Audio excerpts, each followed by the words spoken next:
Ողջույն, այսօր կրկին պարզելու ենք, թե ինչ հետաքրքիր գնումներ են կատարվել քո գրպանից։ Համաձայն պետության կարիքների համար կատարված գնումների հաշվետվության տարածքային կառավարման նախարարությունը նոյեմբեր եւ դեկտեմբեր ամիսներին շրջանական համաձայնագրերի հիման վրա ձեռք է բերել 11 միլիոն դրամի ավիատոմսեր։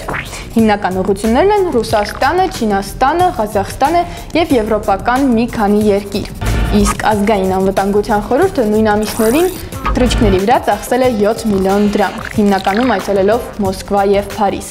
Արտուր Բաղդասարյանի ղեկավարած այս կառույցը 2 ամսում գնել է Մոսկվայի 10 հետադարձ տոմս, ինչպես նաև Երևան-Մոսկվա-Լոնդոն-Երևան ուղղությամբ 3 տոմս, հատը 914,000 դրամ արժողությամբ։